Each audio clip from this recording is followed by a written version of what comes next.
자, 이제 7페이지를 보시면은 실제 이러한 그 웹 앱이나 네이티브 앱들이 어떻게 만들어지는가를 확인할 수 있습니다.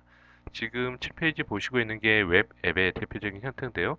어떻습니까? 그냥 홈페이지죠. 그냥 웹사이트입니다. 단, 모바일 기계를 통해서 볼 때, 조금 불편하지 않게 보기 위해서 그 간단하고 최적화시켜 놓은 그런 형태들이겠죠. 뭐 헤어드레싱 트레이닝이라고 되어 있네요. 즉, 뭐 미용 쪽 관련된 내용인 것 같은데요. 혹시 미용 쪽 일을 하다가 해당 내용을 찾아볼 일이 있으면 스마트폰을 이용을 해서 쉽게 찾아볼 수 있게 하기 위해서 이렇게 간단한 어떤 웹페이지를 만들어 놓은 형태들입니다. 즉, 모바일 장비에서 인터넷에 붙어 가지고 그 내용을 쉽게 확인할 수 있을 목적으로 만들어 놓는 게 바로 웹 앱의 형태다라고 봐주시면 되겠습니다. 다음으로는 8페이지 넘어가 보겠습니다. 네이티브 앱입니다. 즉, 그러니까 정확히 제대로 모바일용 기계를 위해서 프로그래밍된, 즉, 개발된 그러한 내용들입니다. 즉, 이러한 컨텐츠를 만들기 위해서는 전문 소프트웨어를 써야 되고요. 전문적인 디자인이 붙어가지고 이러한 내용들을 만들 수가 있겠죠. 화면으로만 보면 어떤 플래시로 만들었던 것 같기도 하고요. 예, 아니면 다른 개발 툴을 통해서 만들 수도 있을 것 같습니다. 요즘은 이제 모바일 컨텐츠 저작 툴이라는 개념으로 많은 소프트웨어들이 소개가 되고 있으니까요. 이런 툴들도 한번 봐보시면 되겠습니다. 자, 어찌됐건 네이티브 앱이라는 것은 모바일용 전문 개발 소프트웨어를 통해 가지고 그 컨텐츠들, 애플리케이션을 만드는 형태다라고 봐주시면 되겠습니다. 9페이지를 보시면 하이브리드라는 표현을 썼습니다. 즉, 두 개 이상이 합쳐져 가지고 하나의 어떤 개발 아웃풋을 내는 게 바로 하이브리드인데요. 지금 화면에서 보시는 바와 같이 기본적인 메뉴 구조나 사용은 네이티브 앱으로 합니다. 하지만 실제 내용은 웹 앱, 즉 인터넷에 있는 컨텐츠를 통해 가지고 학습이 되고 있는 실제 사례입니다. 자, 왜 하이브리드로 만들면 편한가라고 하면은요, 어떤 보안적인 측면 아니면 사용자의 인터랙션 측면에서는 훨씬 더 좋습니다. 네이티브 앱이요.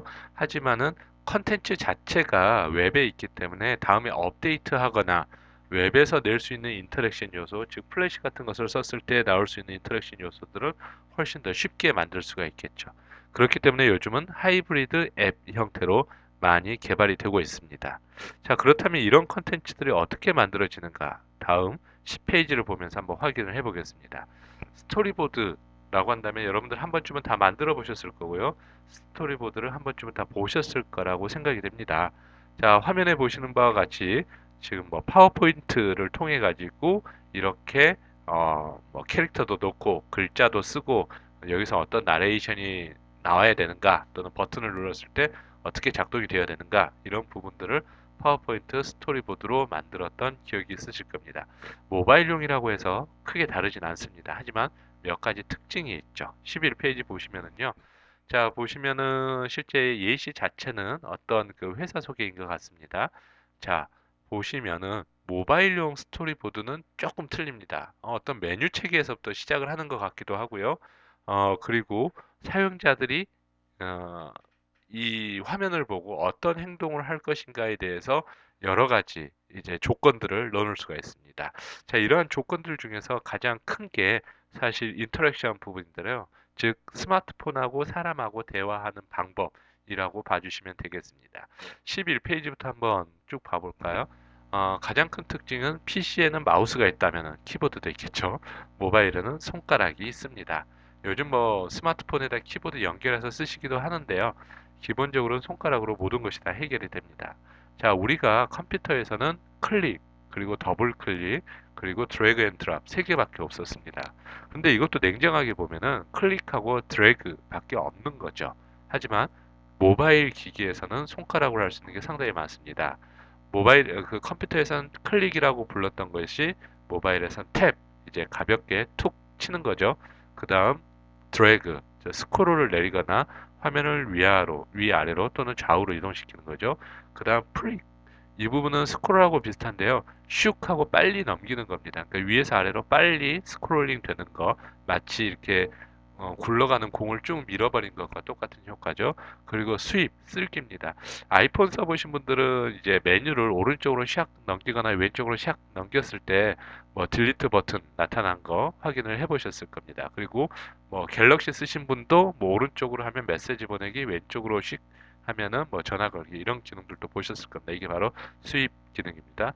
그 다음에 이제 더블 탭, 컴퓨터로 보면 더블 클릭. 그런데 모바일에서 더블 탭은 화면을 축소하거나 중앙에 맞추거나 이제 확대하는 그러한 기능을 담당을 하고 있습니다. 그리고 뭐 지도 보실 때 많이 사용하셨던 핀치 기능들, 손가락 두 개를 가지고 오물렸다 벌렸다 할 수 있는 기능입니다. 아이패드 쓰신 분들은 조금 틀릴 거예요. 손가락을 두 개를 써서 오물렸다 펼쳤다 하면은 예, 확대 축소인데요. 다섯 손가락을 다 써서 오물렸다 펼쳤다 하면은 프로그램을 죽이거나 프로그램을 살리거나 하는 그러한 기능입니다. 자, 그 다음 탭해가지고 가만히 있는 기능들 요것도 써보셨죠? 보통 글자를 편집하려고 클릭하고 가만히 있으면 거기에 이제 깜빡깜빡이는 커서가 가기도 하고요. 아니면은 뭐 보조 그 메뉴가 뜨기도 하고 아니면은 어떤 돋보기 기능이 뜨기도 합니다. 즉 아이폰하고 안드로이드 계열 거의 비슷하게 이러한 손가락의 제스처 기능들을 쓸 수가 있습니다.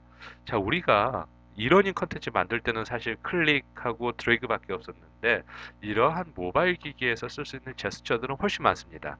이런 내용들을 삽입을 해서 모바일 컨텐츠를 만들면 훨씬 더 재밌고 유용한 내용들이 나오지 않을까 생각이 됩니다.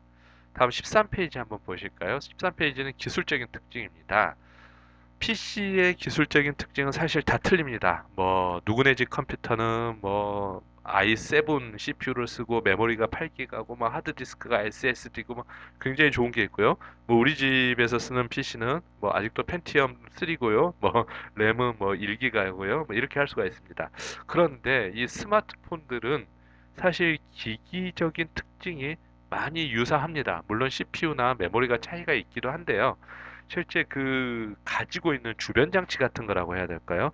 부수적인 기술들은 상당히 다양합니다. 이제 가장 기본적으로 멀티터치 디스플레이를 가지고 있죠. 즉 앞에서 보셨던 손가락 제스처를 하고 있는 디스플레이가 3.5인치에서 5인치까지 또는 아이패드 같은 경우는 9.7인치까지 이렇게 확장을 할 수가 있습니다. 그리고 주변의 환경에 따라서 밝기가 변하는 조도 센서 그리고 가까이 귀를 가까이 대거나 얼굴이 가까이 됐을 때 어떤 반응을 하는 근접성 또는 움직임 센서 그러니까 그 모바일 기기 자체를 오른쪽으로 기울이거나 왼쪽으로 기울였을 때 특정 반응을 하는 부분이죠. 그리고 GPS 다 들어가 있고요. 그 다음에 모든 그 블루투스를 통해서 근처에 있는 다른 모바일 기기와 연결이 가능합니다. 그리고 모든 컴퓨터는 사진기와 비디오 카메라를 가지고 있지 않지만은 예, 모든 모바일 스마트폰은 가지고 있습니다. 그리고 스피커와 마이크도 굳이 따로 꼽을 필요 없이 내장이 되어 있고요. 또 가장 중요한 특징 3G, 4G, 와이파이 등등 통해 가지고 네트워킹도 상당히 자유자재로 되고 있습니다. 중요한 부분은 이러한 기능들을 어떻게 쓸 것인가입니다. 즉 우리가 모바일 러닝이라고 해가지고 단순히 뭐 어떤 특정 어플리케이션을 실행을 해가지고 뭐 로그인을 해서 동영상을 본다라고 한다면은 이게 모바일 러닝이 아니고 단순히 인터넷 러닝을 그냥 그냥 정말 모바일로 이동만 시켜놨을 뿐이죠. 하지만 모바일 러닝이라고 한다면은 지금 보시는 이러한 기술적인 또는 그 손가락을 가지고 할 수 있는 제스처들 이런 부분들을 충분히 활용을 했을 때 이제 모바일 러닝이다라고 부를 수가 있습니다. 자, 14페이지를 보시면은요. 그러면 이런 모바일 스토리보드를 어떻게 만드느냐? 물론 PC를 통해서 파워포인트로 만드셔도 됩니다. 예, 그렇다고 해서 큰 문제 없습니다. 하지만은 모바일 전용 어떤 그 스토리보드 만든 툴을 이용을 하시면은 훨씬 더 쉽게 만드실 수 있다라고 보시면 되겠습니다. 지금 화면에서 그 제가 예시로 붙여놨던 게 발사믹이라는 소프트웨어입니다. 지금 보시면은 아시겠지만은 모바일에서 사용되는 여러 가지 컴포넌트들을 넣어 놓았습니다. 즉 파워포인트에서 클립아트 사용하듯이요. 모바일 쪽에서 많이 사용하는 컴포넌트들을 넣어 놔서 이러한 컴포넌트들을 마치 파워포인트에서 가져다 쓰듯이 스토리보드를 만드시면 훨씬 더 쉽게 만드실 수 있다라고 봐주시면 되겠습니다. 15페이지를 보시면은 이런 스토리보드를 발사믹 같은 것을 설치하지 않고도 쉽게 만들 수 있는 웹 스토리보드도 있으니 참고